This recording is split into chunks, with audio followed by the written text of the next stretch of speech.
Hello everybody, I'm Kyle. Hey guys, I'm Vinay. And today we're going to review the 2018 Hyundai Tucson. Now, the Tucson is a small and medium-sized SUV from Hyundai, and it competes with cars like the Ford Escape, Chevy Equinox, and Honda CR-V. It starts around $22,500, and overall it's a pretty nice package. It's very stylish, a lot of interior features and functions, and it's pretty comfortable as well. So let's go ahead and start driving it and do some driving impressions as well, and we're gonna see here what Vinay thinks of this car. First off, tell us what you think of the car, from an overall standpoint. Just kind of looking at the packaging and everything. Yeah, overall I think in this segment this car is pretty well put together.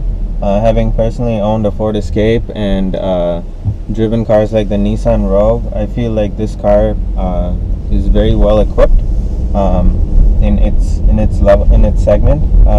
Nice finishes, good quality materials, drives great. Suspension is pretty comfortable. Yeah. So it's got a good ride. I really like the panoramic moonroof on this one. Overall, for the price point, I feel like Hyundai has done a pretty good job with all the materials and the overall build of the vehicle. Yes, absolutely. And now in this trim right here, we're in the top trim limited model. Right. And there are a couple different engines available. There is a base 2, and then right now we're in the 1.6 turbo. It has a decent amount of torque, and we'll get more of the specs in a minute. But as far as the packaging, you get the front wheel drive or all wheel drive for another additional $1,500, so that's good. And then like I said, I really agree with you. The interior for the price point is really is pretty nice, and like this leather wrapped steering wheel is actually a pretty good quality. A lot of times, especially in these, they put in I feel like they can lose the quality on some of the steering wheel sometimes, but it's nice that they stuck with the higher quality leather on this. Yes, of course. And it's funny, this car has navigation, but I'm sure one good thing that Hyundai does is equip all their vehicles with a really good entertainment system too. Yes. So you'll probably see that from a base level all the way up to the top of the line model. Yeah, very functional. Yes, very functional. And in the past, a lot of people when choosing trim levels, the AIVI, the audio in the vehicle and the IT features are a big determining factor in going up a level. Absolutely. And now I think Hyundai has done a good job with keeping it pretty well equipped at each level. So it really appeals to customers at different price points. If you only have 22 grand, you can still get a base Tucson with a lot of good options on it. I feel like that's some of bread and butter sort of ground up build that all of the Hyundai cars have. So that even the base models have a lot of features. That's sort of what they founded. Kia and Hyundai have kind of been known for that. Yes, of course. It's nice when we're in the upper trim levels. We have heated and cooled seats. Oh, that's great. Heated steering wheel, dual zone climate control, huge panoramic moonroof, like you mentioned before. Yeah. So all for around under $30,000. So it's a good deal. Absolutely. Now, I will say the throttle response is a little bit slow on the draw. But with that said, it still does have a 0 to 60 time here of around 7.8 seconds, which that's not bad. That's not bad. We're not going to, unfortunately, blow away any Escape titaniums at the stoplight, but it's still, it's still definitely a little more than you need. Yep. Which is nice. And I guess what the key question you need to ask yourself is, what is a customer looking at when he or she decides to get a crossover SUV? Right. I don't think the number one priority is speed. No. Right. So you could get a sports car, you could get a Mustang. You could get a whole lot of different cars at this price point that will easily outrun this car in terms of speed. But from an overall practicality standpoint, I think this car is pretty good for what it offers. Right. If you're ferrying kids around, if you have to throw a bunch of stuff in the back and take a road trip, you could be comfortable in it. So I think from an all-round package perspective, this is a pretty good, well balanced car. Yeah, no, I think it is very well balanced. I think it does everything well. But I wouldn't necessarily say that it really blows your mind though, Right. in every aspect, right? So I think like this is a really good car in the segment that's just good all around, right? Yes. So there's some cars that maybe like the Honda, for instance, CR-V, extremely popular car from them. Yeah. I feel like their interior is going to be a little cooler, maybe a little bit better, but at the same time, it's going to be a little more expensive. You're not going to get as many features. Yeah. And as far as now, obviously, I always say design's relative, right? Yes. Because it's one person could see a car and think it's obviously great looking, another person could not like it, right? But I will say, kind of on a whole, and tell me what you think, but I really like the exterior design of this car. Oh, I do. And especially with the wheels that are equipped on the limited model, they're really cool looking. Yeah. But yeah, I like the lines on it. I feel like the front looks very sporty, and it's definitely more youthful car, I think. So. Absolutely, I completely agree with you. I'm not a fan of the CR-V's exterior styling. No, neither am I, especially that trunk looks hideous in Right. my opinion. And I feel like people who buy Honda CR-Vs, number one, are going for long-term quality and reliability, because Yes. Honda and Toyota kind of established themselves in the market as clearly prioritizing Right. quality ahead of all their other key metrics. Right.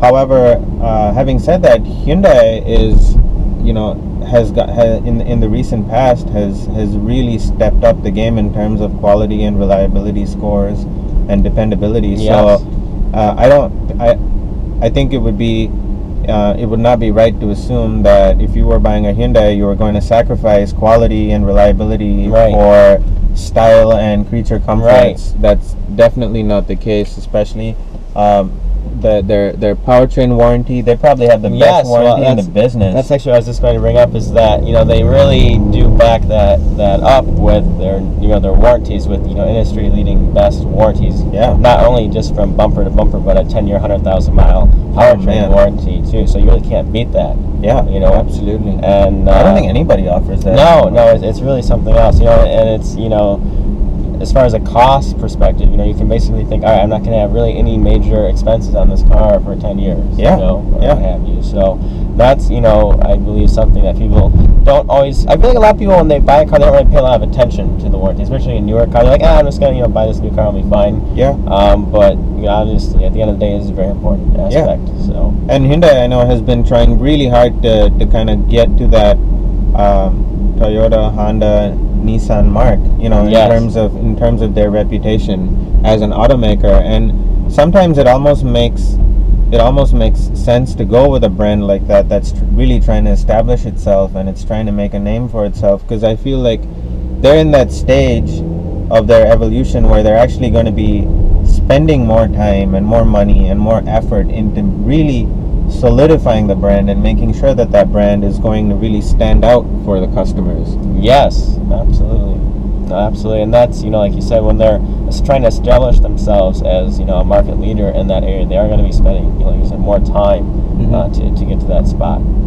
So Kyle, what are the specs on this engine? Yeah, no, so the base engine is 164 horsepower, makes 151 pound-feet of torque. It's a 2-liter 4. So Okay. that's okay. But then, I definitely do prefer the upgraded 1.6-liter turbocharged, also 4-cylinder.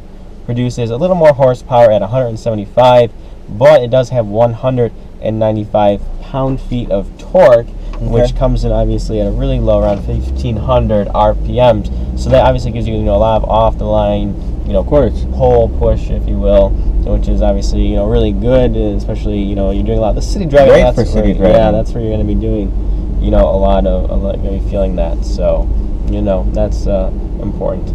Now, I will speak to the driving dynamics of the car. It is again, good amount of power, again, reasonable amount. The ride quality is, I'd say, fair, pretty average. Fair, yeah. I'd say on a little bit of a downside though, the road noise is a little bit higher, I feel like, than on some of its competitors, especially on the freeway. It is just a little bit louder. Now that also may be due in part to, we do have a lot of glass here and stuff, and obviously it's hard to dampen the sound with that. But with that said, other competitors do offer these features, and I feel like they are just a little bit quieter. Again, not a big deal. I wouldn't say it's going to really deter somebody from purchasing one of these, but it is, somewhat noticeable. So, I agree. Yeah. Now, I also do like back to the infotainment system, they have, Android and Apple CarPlay on all of these, which is obviously becoming a big deal. And really not everybody has it, so it's nice that they do. Now, as far as safety features go, it does have forward collision warning. Also, surprisingly, no laser guided cruise control either, which a lot of the competitors do have. And for this price point, I would like to see that. But again, maybe not a deal breaker for most the demographic that are buying this vehicle, but still important, I feel like, as well. I agree. Yeah, it's got good ride height. The hit points are pretty high enough, for even older people to get in and out. Yes. I think you have really good all-round visibility. I agree. I like, like you said, the windows and where they come at with the visibility. I feel like, there's very few blind spots in this car. And I feel like sometimes that can actually be a little bit of an issue in the crossovers with some of the angles. Yes. But the rear view is also really good. Yeah. Speaking about that, though, we do have a rear backup camera, of course. Yeah. Which looks really nice and clear on the screen. Some of the good resolution. Yeah, good resolution. So a lot of the other manufacturers, especially like Chevy, really poor. Okay. Yeah, very poor. I will say, I think you mentioned the Rogue and the Equinox. They do have that 360-degree view, bird's eye, which is really nice. That's amazing. You almost get so used to it that when you look at a car, you want one with those features. Exactly. This doesn't have that. Okay. But that's a small price to pay. Yeah. It does have rear cross traffic in there, which is nice. Okay.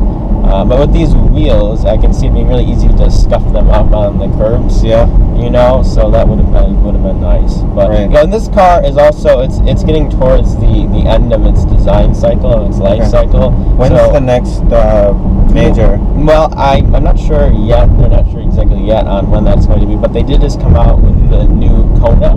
Okay. I'm not sure if you've heard about that car. Did. Yeah, they've been a big push lately on that car. So, I'm wondering if that car is ultimately going to replace this car, they're going to phase this one out completely, or if they're going to, introduce, a new model of this one in the future, unknown at this point. So now, Vinay, in this current model with the 1.6, what kind of fuel economy did you find out? Yeah, so I think this thing gets about 26 city and 33 highway. Which is pretty competitive. Yeah, especially, that's good, and I've been averaging about 25 miles a gallon between both city and highway driving, but I'd say I'm a little more heavy-footed than most people Sure. So I think that's pretty acceptable, in this segment specifically, because these cars, I feel like are trying to do a lot of things, right? They're trying to be sporty like sedans, yet they're trying to be practical like an SUV.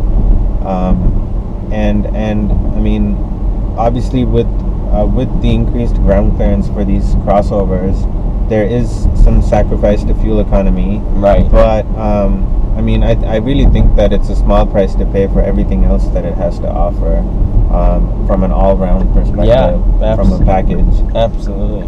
And I guess my final thoughts on are that, again, I think like we said earlier, it's good. Like you said, it's good at everything, right? Yes. I wouldn't say necessarily really excels in one specific area, but it really is good at everything. I really do like the packaging. I think it has aggressive styling, unique styling, not boring whatsoever. Yeah. And I think it appeals to younger people who are looking for something a little sportier. Again, love the wheel design, like the light setup and everything. I also like the packaging as far as the convenience and luxe features go. You have the heated seats, cooled seats, heated steering wheel, very large panoramic sunroof, which moonroof, looks really great. I agree. The infotainment system is good. I think we forgot to mention the seats. Yes. These are pretty comfortable seats. They are. They really are. Great thigh support. Yeah. Good side bolsters. Yeah. I think the headrests are soft too. Yeah. Put your head back there nice and soft. Oh yeah. Yeah. Good for road trips. Absolutely. No, the seats very comfortable. I'm surprised at how many cars I do get in the new cars and the seats are just uncomfortable. Yes. So that's great that they definitely went the extra mile and put that in here. I agree. Yeah. Anyway. Well, hey, thanks for joining us today. Oh, thank you, Carl. It was my pleasure. And that's all we have for you guys today. Hope you enjoyed this review of the 2018 Hyundai Tucson. See you guys. Bye-bye.